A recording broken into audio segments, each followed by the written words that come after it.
नमस्कार दोस्तों, आज हम बात करेंगे स्कूल वैक्यता के बारे में कि स्कूल वैक्यता के अंदर दो पेपर होते हैं। फर्स्ट पेपर के अंदर पहले तो 70 क्वेश्चन आते थे, लेकिन अभी फ़िलहाल कुछ चेंजेबल हुआ है, तो उसके अंदर फर्स्ट पेपर के अंदर 100 क्वेश्चन आएंगे और सेकंड पेपर के अंदर 150 क्वेश्चन आएंगे। तो बात करेंगे फर्स्ट पेपर के अंदर, जैसे बुकों की बात करेंगे तो हिस्ट्री के फर्स्ट क्वेश्चन के अंदर 14 क्वेश्चन आते हैं और साइकोलॉजी के पहले साइकोलॉजी सेकंड पेपर के अंदर आती थी, तो अब साइकोलॉजी को फर्स्ट पेपर के अंदर ऐड कर दिया है। तो फर्स्ट पेपर के अंदर साइकोलॉजी के अभी कम से कम 20 क्वेश्चन आएंगे।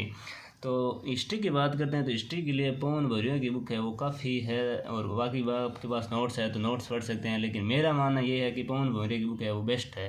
साइकोलॉजी की बात करते हैं तो साइकोलॉजी के अंदर साइकोलॉजी की बुक है धीर सिंह दाभाई सर की समग्र मनोविज्ञान बुक है, वो बहुत ही अच्छी बुक है और इससे एक भी क्वेश्चन है जो बाहर नहीं जाएगा, इस साइकोलॉजी बुक से अंदर आ जाएगा। और मैनेजमेंट की बात करें तो पिछली बार भर्ती के अंदर भी पुराने पेपर आप देखोगे तो मैनेजमेंट के अंदर एस यादव सर के पूरे क्वेश्चन हैं, 100% क्वेश्चन इसके अंदर में से आ गए थे।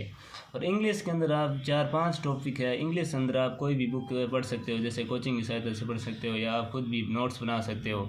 तो 5 टॉपिक आर्टिकल, प्रीपोजिशन है, वॉइस, नरेशन, ये 5 टॉपिक है तो आप पढ़ सकते हो। और हिंदी के अंदर आप 9 से 12 तक है बुक आती है NCERT, वो काफ़ी है।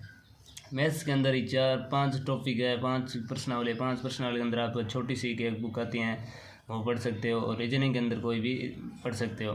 करंट अफेयर के अंदर 2 बुक पढ़नी है आपको, तो एक तो क्रोनोलॉजी, एक नियमित न्यूज़पेपर राजस्थान पत्रिका, दैनिक भास्कर, कोई भी एक newspaper plus chronology Rajasthan plus India, दोनों की क्रोनोलॉजी आपकी पढ़नी है। और राजस्थान भूगोल की जैसे अभी न्यू अपडेट बुक पढ़नी है कोई भी, जैसे मान लो संकल्प की पढ़ लो या दीनदयाल पब्लिकेशन पढ़ लो या कोई भी पढ़ लो, जो आपको अच्छी लगे वो एक बुक पढ़ लेना। और विज्ञान के अंदर रामावतार सर बदाला की बुक आती हैं, बहुत ही अच्छी बुक आती है, NCERT से उसको डाटा कंटेंट करके और अन्य बुकों से कंटेंट करके बनाई हुई है, अच्छी बुक आ रही है, अभी मार्केट के अंदर आएगी। और राजनीति विज्ञान की परीक्षा वाणी प्लस M लक्ष्मीकांत, दोनों में से जो आपको अच्छी लगे वो पढ़ लेना। ये तो हम बात की थी फर्स्ट पेपर की। फर्स्ट पेपर के अंदर अभी क्वेश्चन आएंगे 100।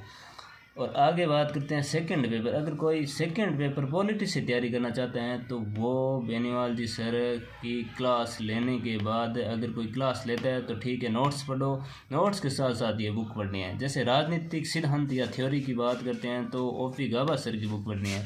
किसकी? OP गाबा बुक पढ़ने के बाद अगर नोट्स और आप ऑब्जेक्टिव क्वेश्चन पढ़ोगे तो कोई नहीं रोक सकता कि आपको हर क्वेश्चन है समझ आ जाएगा। और विचारक राजनीतिक जैसे वेस्टर्न विचारक या भारतीय कोई भी विचारक है तो बेनीवाल सर के बुक आती हैं तो वो पढ़ लेना, ठीक है। बाकी OP गाबा के आते हैं, लेकिन दोनों एक ही है, OP गाबा के सेम कंटेंट, दोनों कंटेंट दे रखे हैं। तो संविधान की बात करते हैं, संविधान के अंदर M लक्ष्मीकांत और बेयर एक्ट आपको सेकंड पेपर के अंदर पढ़ना है। बेयर एक्ट आपको जरूर पढ़ना है, हिंदी और इंग्लिश दोनों ट्रांसलेट आता है, तो ये दोनों साथ में लेके आना है। बाद में आप कंपेरेटिव पॉलिटी या तुलनात्मक राजनीति की बात करें तो CB गैना की बुक आती है। CB गैना की बुक आप अच्छी थ्योरी दे रखी हैं, उसके अंदर आप पढ़ लेना, ऑथेंटिक्स बुक है। और अंतर्राष्ट्रीय राजनीति की बात करते हैं तो OP गाबा की भी आती हैं। और करंट अफेयर, हर करंट अंतर्राष्ट्रीय राजनीति का हर करंट उपलब्ध होता है। जैसे कहाँ अभी ब्रिटेन के अंदर चुनाव है, जैसे USA के अंदर होने वाले हैं, ईरान के अंदर हुए हैं, तो ये पढ़नी ज़रूरी है। और बेनीवाल सर के नोट्स है वो पढ़ लेना, वह भी होते हैं। तो आज हमने बात की थी राजनीति विज्ञान की रणनीति, क्या पढ़ना है, कौन सी बुक पढ़नी है, इसके बारे में हमने डिस्कस की। आगे के लिए हम बात करेंगे नेक्स्ट लेक्चर के लिए। जय हिंद, जय भारत।